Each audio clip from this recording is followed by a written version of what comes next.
문성화입니다. 지나가던 문과생입니다. 아, 요즘 또 가세연이 불타고 있죠. 이 집 저 집 불 싸지르더니 자기 집에서 불난 거 솔직히 꼬수분 사람은 개축. 아, 일단 나부터. 이 화제의 발화점은 다름 아닌 장사의 신 은현장 씨입니다. 한동안 가세연이 물고 늘어졌던 김수현 씨 이슈에 대해 카운터 펀치를 날린 것이죠. 증거 조작, 금전갈취 등등 온갖 폭로를 터뜨리며 중국산 보조 배터리 같은 화력을 뽐내고 계십니다. 이야, 가세연한테 물어뜯길 적에 지옥불에 조격하고 계시던 모습이 엊그제 같은데 개같이 부활하셔서 복수의 신으로 전직하셨죠. 건강한 모습으로 다시 보니 굉장히 보기 좋습니다. 아, 물론 저도 이슈를 다루다 보니 가세연이 모리사냥하는 이슈에 몇 번 발을 담근 빨대동서이긴 합니다만 그 이슈로부터 인문학적인 내용을 줄여서 전해드렸을 뿐 어느 하나 가세연 편든 적도 그 모리사냥에 동참한 적도 없습니다. 대충 아시겠지만 저희 영상은 이슈 하나 핑계삼아 제 할 말이나 뇌가리는 자린고비형 이슈 하이제킹이기 때문이죠. 아, 내 할 말 하기도 바쁜데 남이사 제가 이슈를 다룰 적에 누군가에 대한 잘잘못 따지기를 꺼리는 것에는 다 이유가 있습니다. 그게 단순히 가세연에 대한 호불호나 몸살이자 그런 차원의 이야기가 아니에요. 보다 더 근본적이고 구조적인 문제가 숨어 있다고요. 길러서 리서치 제대로 안 해놓고 중립교인 척하네 쫄보 새끼. 터진 건 니엄 리서치를 제대로 하면 답이 하나로 나오나요? 세상에는 사실과 진실이 있습니다. 둘은 서로 달라요. 사실은 실제로 있었던 일을 뜻하고 진실은 우리가 그 사실을 인식하는 인지의 영역이라 할 수 있습니다. 좀 더 쉽게 말하자면 사실은 객관, 진실은 주관의 영역의 값이라 할 수 있죠. 이 차이가 발생하는 것은 우리 인지의 한계가 있기 때문이에요. 그리고 그 제한적인 인지만이 우리가 세상을 바라보는 유일한 수단이기 때문이죠. 여기에서 발생하는 것이 바로 오해와 기만입니다. 여러분, 과연 우리는 그 순간에 자신이 오해하고 있다는 사실을 자각할 수 있을까요? 일단 전 못합니다.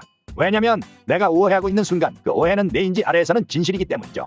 우리의 인지 능력은 한계가 있고 그 한계 때문에 우리는 각자 입장과 생각에 따른 오해를 하게 됩니다. 이래서 사실은 하나이지만 진실은 여럿일 수 있다 하는 것이죠. 그리고 누군가 이걸 이용해서 부분적인 정보를 증폭시키거나 적당히 감춰서 의도된 인지 편향을 유도한다면 그게 바로 기만이라 할 수 있겠습니다. 이게 바로 선동입니다. 우리가 할 수 있는 최선은 사실에 한없이 근접해가는 것뿐입니다. 그래서 사안을 깊이 들여다본들 결국 어느 정도는 내 견해에 반대하는 사람은 등장하게 되어 있습니다. 누군가는 내가 믿는 진실과 다른 진실을 믿을 테니까요. 아니야. 난 안 할 거야. 난 할 수 있어. 네, 지금 선생님께서는 가치 판단을 안 할 수 있다는 가치 판단을 하셨네요. 이렇듯 우리는 우리가 내린 가치 판단을 사실로 와전하곤 합니다. 그래서 한번 밑보인 놈은 커피로 아메리카노를 내려도 존나 꼴보기 싫은 것이죠. 누군가를 모욕하고 공격하는 것은 이런 부분에서 매우 골치 아픈 문제를 낳습니다. 진짜 나쁜 놈들은 자기가 잘못했다는 생각조차 안 하거든요. 그러면 그 사람은 자신의 나쁜 짓을 비난하는 그 비난 자체를 무고한 나를 공격하는 나쁜 짓으로 여기고 개거품을 물지 않을까요? 이게 바로 못된 송아지 엉덩이에 뿔난다 라는 속담의 실체입니다. 내가 누군가를 공격하는 순간 나는 그 사람과 그 사람을 사랑하는 이들에게 악당이 됩니다. 그러면 내가 무슨 말을 하고 무슨 근거를 댄들 그들은 날 미워하겠죠. 그 미움이라는 가치 판단 아래 일단 싸우고 보려 하겠죠. 벌써부터 골치가 아프죠. 내가 그를 미워한다는 그 사실 자체가 그 악인에게는 변명거리가 되는 겁니다. 게다가 더 큰 문제가 바로 리스크입니다. 그 사람이 진짜 악인이라고요. 진짜로요.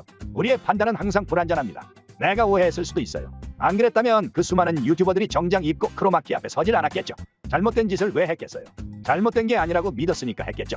그런데 만약 내가 틀렸는데 너무 확신에 차서 상대를 돌려버렸다면, 그리고 상대가 머리끝까지 꼴받을 대로 꼴받아버렸다면 내가 섣불리 저지른 지랄에 반작용을 고스란히 돌려받게 되지 않을까요? 이래서 죄는 미워하되 사람을 미워하지 말라고 하는 겁니다. 아무 실익 없이 리스크만 짊어져야 한다 이거죠. 오늘의 화제 현장 가세연이 바로 이 꼴의 연장선에 해당합니다. 적어보세요.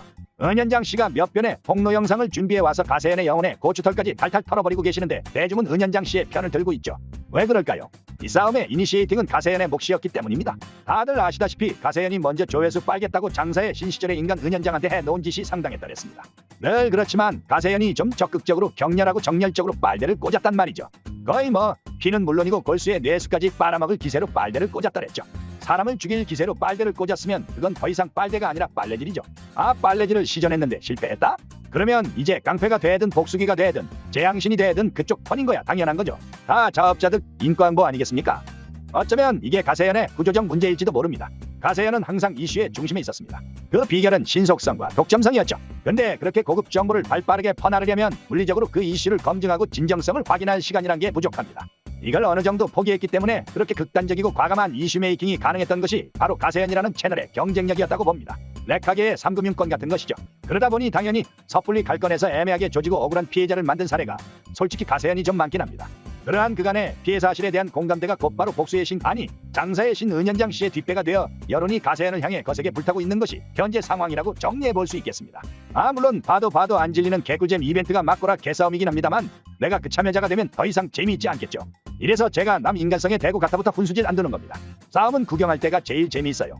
웃기시네 혼선 존나 하면서. 그렇긴 한데 이 훈수는 어떤 특정인을 겨냥한 게 아니라고요. 어디까지나 사람이라는 것에 대한 일반론을 추려가는 인문학 탐구의 여정이죠. 사람과 사람 사이의 교류는 일단 우호와 대화가 기본입니다. 그것은 우리가 각자 인지의 한계 속에서 내린 가치 판단이 완전하지 않기에 서로 교류하고 대화하며 자신의 편향을 교정하기 위한 지혜겠지요. 그리고 더 나아가 굳이 이기지도 못할 지저분한 싸움에 말려들지 말라는 먼저를 살아간 아버지들의 삶의 지혜가 아닐까요? 가세연과 은현장 두 자존심 강한 투견의 대결은 어떻게 마무리될까요? 뼈만 빵댕이 따라가다가 지옥에서 반신욕하고 계시는 분과 진짜로 거기로 전입신고하신 분 먼저 보낸 두 사람 앞에서 혼자 남은 그는 이 소설의 끝을 어떻게 써내려갈까요? 일단 확실한 건 재미있네요. 이상입니다. 구독과 좋아요, 알림 설정 부탁드리며 저는 마저 지나가 보겠습니다.